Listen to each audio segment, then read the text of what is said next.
Everybody আসসালামু আলাইকুম। কেমন আছেন সবাই? আলহামদুলিল্লাহ আমরা ভালো আছি। তো আপনাদের মাঝে একটা রেসিপি নিয়ে আসলাম। রেসিপিটা হচ্ছে মুরগির মাংস দিয়ে আপনার বিরিয়ানি আর কি। তো আপনার ভাইয়ার আর আমার দুইজনেরই মন চাইতেছে, অনেক দিন যাবৎ বিরিয়ানি খাই না। তো আসলে বিরিয়ানিটা রান্না করি, তো প্রতিদিনই তো রান্না করি, আমরা বড়রা খাই, সেজন্য একটু মশলাটা বেশি দিই।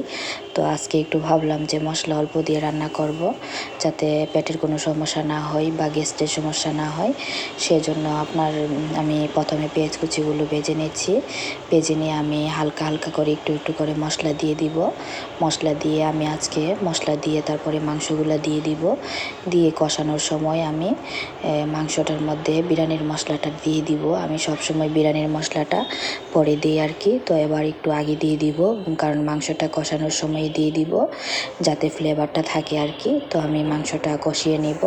কষিয়ে নিয়ে তারপরে আমি মাংসটা কষাবো দুধ দিয়ে আর কি। তো আমি আসলে দুধ দিয়ে যখন রান্না করি আমার পোলাওটা অনেক সুন্দর হয় আর কি। আর আমি এমনিতে পোলাও রান্না করতে পারতাম না, ইদানিং পোলাও রান্নাটা শিখেছি আর কি। তো আসলে আমার হাজব্যান্ড পোলাওটা খুব পছন্দ করে, যে কোনোভাবেই রান্না করে দেন না কেন উনি পোলাওটা অনেক পছন্দ করে। তো বিশেষ করে এই কারণে আমি ভাবি যে পোলাওটা রান্না করা শেখা আমার খুব দরকার।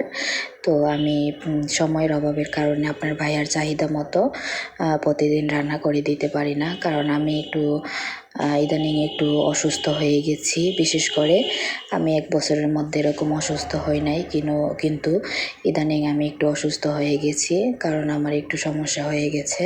সেজন্য আর কি সব কিছুতেই কাজ বলেন আর শোয়া বলেন, যে কোনো বিষয়ে আমার খুব ক্লান্ত লাগে, আমার খুব শ্বাসকষ্ট হয় আর কি, কথা বলতে গেলেও অনেক কষ্ট হয়। তো আসলে এই ব্যাপারটা আমার বাবা মাকেও জানানো হয় নাই, কারণ আব্বা আম্মা তো একটু বয়স হয়ে গেছে, ওনারা একটু টেনশন করবে, সেজন্য ওনাদেরকে জানানো হয় নাই। আসলে আমি একটু শ্বাস নিতে একটু কষ্ট হয়। আর বিশেষ করে সবসময় চেষ্টা করি একটু ভালো করে থাকার জন্য, যাতে মা বাবা অসুস্থর কথাটা না জানে আর কি। সেজন্য আর কি মা বাবাকে বেশি একটা বলা হয় না। আর বিশেষ করে সময়ের অভাব, স্কুল করে বাসায় এসে আবার রান্না করে টিউশনি করে, তারপরে আবার টিউশনিটা করতে যাই বা স্কুলটা করতে যাই, এমন না যে আমি টাকার জন্য করি। আসলে আমি তো বাসায় একা, আমাদের বেবি নাই, সেজন্য আমরা একটু সময় কাটানোর জন্য এই কাজটা করি আর কি। টাইম মাফিক রুটিন মাফিক সব কিছু হয় আর কি সকাল থেকে, এই জন্য আর কি। তো আসলে সবাই অনেকেই মনে করে যে টাকার জন্য হয়তো চাকরি করি, চাকরি না করলে হয়তো খেতে পারবো না। আসলে এটা ব্যাপার না, ব্যাপারটা হয়েছে আমার সময়টা কাটে, আর বিশেষ করে সময় কাটাটাই আমার জরুরি। কারণ আমি যখন বাসায় একা থাকি আমার খুব বোরিং লাগে, কারণ আপনার ভাইয়া তো চলে যায় চাকরিতে, তখন আমি খুব একা হয়ে যাই। তো পাশের ফ্ল্যাটে আর কতক্ষণ বসে থাকা যায়। আর বিশেষ করে চাকরিটা এই জন্যই করি, কিছু টাকাও আর্ন হয়, তারপর আপনার দেখা গেল সময়টাও পাস হয়, এই ব্যাপার আর কি। তো আসলে আমি যতটুকু সম্ভব চেষ্টা করি আপনার ভাইয়াকে একটু ভালো করে রান্না করে খাওয়ানোর জন্য। কিন্তু ইদানিং যে অসুস্থটা হয়েছি, ওই অসুস্থটা আমাকে বিছানায় ফেলে দেয় আর কি। তো সচরাচর এই অসুস্থর ব্যাপারটা আমার ফ্যামিলির মানুষ ভালো করে জানে, যে আমি যখন এই অসুস্থটা হই তখন আমি একদম বিছানা থেকে উঠতে পারি না, খুব খারাপ খারাপ অবস্থা যায়। তো আমার ভিডিওটা আমি যেভাবেই করতেছি। তো আসলে আপনার ভাইয়া আজকে তো স্কুল ছুটি ছিল, তো আপনার ভাইয়া বলতেছে বিরিয়ানি খাবে, সেজন্য একটু ভাবলাম যে অসুস্থই তো যাচ্ছে, আচ্ছা চেষ্টা করি একটু বিরিয়ানি রান্না করে দেওয়ার জন্য। তো খুব অল্প মশলা দিয়ে যাতে কোনো সমস্যা না হয়, সেজন্য আমি বিরিয়ানিটা রান্না করলাম আর কি। তো আমি মাংসগুলো দিয়ে দিছি, টমেটো আলু সবগুলোই দিয়ে দিছি, মশলাগুলো কষিয়ে এখন আস্তে আস্তে এটা সিদ্ধ হয়ে আসলে তখন আমি চালটা দিয়ে দিব।